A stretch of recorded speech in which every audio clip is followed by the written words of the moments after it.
श्री स्वामी समर्थ। आज का जो हमारा वीडियो है ये पूर्णिमा स्पेशल है। पूर्णिमा को क्या हम सत्यनारायण भगवान की पूजा करते हैं। हर मास की पूर्णिमा को सत्यनारायण भगवान की पूजा करने का विधान है।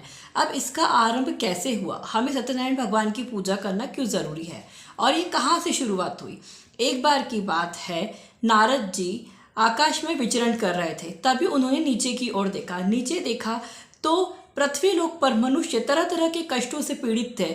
कोई कर्ज से पीड़ित था, कोई रोगों से पीड़ित था, कोई किसी को संतान का सुख नहीं था, किसी को संतान थी तो संतान से सुख नहीं था।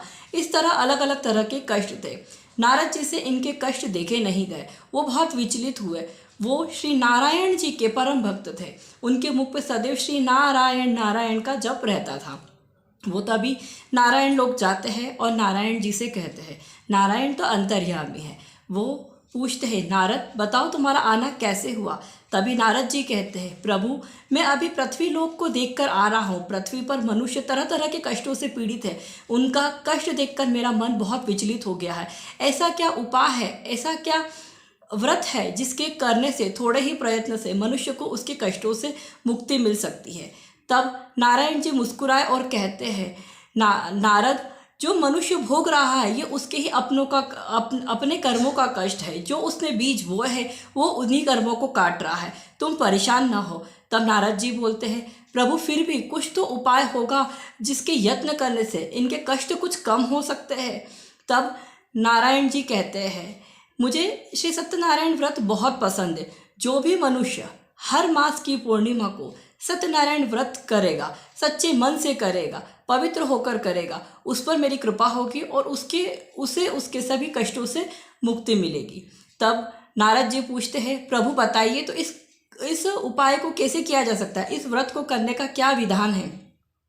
तो अब आगे की कथा मैं आपको कहती हूँ। कथा कह लो या इसे कैसे करना है ये आप समझ लीजिए।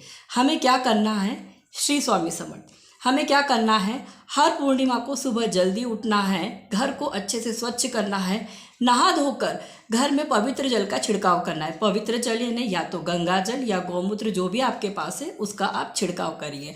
उसके बाद में आप आपकी जो नित्य सेवा करते हैं वो आप कर सकते हैं। शाम को 4 बजे आपको पुनः स्नान करना है, पवित्र होना है और वस्त्र बदलने के बाद में आपका जो चौखट है, जो दरवाज़ा है, उसको आपको सजाना है। उस पर आपको आम के पत्ते लगाने हैं। फिर आपको अपने पूजा स्थान पर आकर पूजा स्थान को ठीक से साफ करना है। वहाँ पर आपको चौरंग रखना है, चौरंग पर आपको सफ़ेद वस्त्र बिछाना है। उसके बाद में चौरंग के आसपास भी आपको रंगोली निकालनी रहेगी और उसको पुष्पों से सजाना रहेगा। इसके बाद सत्यनारायण भगवान का आपको फोटो स्थापित करना है, कलश स्थापित करना है, दीप धूप तुलसी से सत्यनारायण भगवान की पूजा करनी है। इसके बाद आपको शीरे का प्रसाद बनाना है। शीरे के प्रसाद का इस दिन बहुत महत्व होता है, जो कि सत्यनारायण भगवान को भोग में लगता है। फिर आपको केले के बंधनवार बनाना है और केले से ही आपको केले के जो पत्ते होते हैं उससे आपको भगवान के दोनों तरफ, अगर आप भगवान का फोटो भी देखेंगे तो उससे केले के पत्तों से उसको सजाया जाता है, उससे आपको सजाना है। इस दिन आपको अगर व्रत कर सकते हैं तो आप व्रत भी कर सकते हैं, वरना सिर्फ पूर्णिमा के दिन आप शाम के समय 4 बजे जिस तरीके से मैं बता रही हूँ आप पूजा कर सकते हैं। आपको पूजा शुरुआत करने के पहले आपको दीप प्रज्वलित करना है, दीप की पूजा करना है। शुभम करोति कल्याणम आरोग्य धन संपदा शत्रु बुद्धि विनाशाय दीपक ज्योति नमस्ते। दीपक को नमस्कार करते हुए तुलसी तुलसी अष्टगंध, हल्दी कुमकुम जो भी आप अर्पित करना चाहें वो सब आप कर सकते हैं। इसके बाद में आपको गणेश जी की पूजा करनी है। आपको एक पान के ऊपर 1 रुपये का सिक्का या जो भी आपको सिक्का अवेलेबल है वो रखना है। उस पर आपको सुपारी रखकर गणेश जी की मानस पूजा करनी है। उसको लाल पुष्प अर्पित करना है। उसके ऊपर आपको खोपरे और गुड़ का जो नैवेद्य है ये गणेश जी को आपको अर्पित करना रहेगा। इसके बाद में हम सत्यनारायण भगवान की पूजा करेंगे। सत्यनारायण भगवान की पूजा में तुलसी का विशेष महत्व होता है। आपको हल्दी कुमकुम के अलावा तुलसी अर्पित करनी है भगवान को, अष्टगंध लगाना है, हार फूल जो भी आप चाहें वो चढ़ाइए। इसके बाद में आपको कलश की भी साथ साथ पूजा करनी है और फिर आपको कलश पूजा के बाद में सत्यनारायण भगवान की जो पोथी है उसका आपको पठन करना है। इसमें कुल 5 अध्याय है जो कि बहुत सरल है और बहुत अच्छे हैं, आपको पढ़कर अच्छी अनुभूति होगी। ये आपको अध्याय पढ़कर इसके बाद आरती लेनी है। आरती में हम सर्वप्रथम गणेश जी की आरती लेंगे, फिर सत्यनारायण भगवान की आरती लेंगे। अपने कुल देवी देवता को नमस्कार करेंगे, नमन करेंगे, गुरु की आराधना करेंगे। गुरु ब्रह्मा गुरु विष्णु गुरुदेवो महेश्वरा, गुरु साक्षात परब्रह्म तस्मै श्री गुरुवे नमः।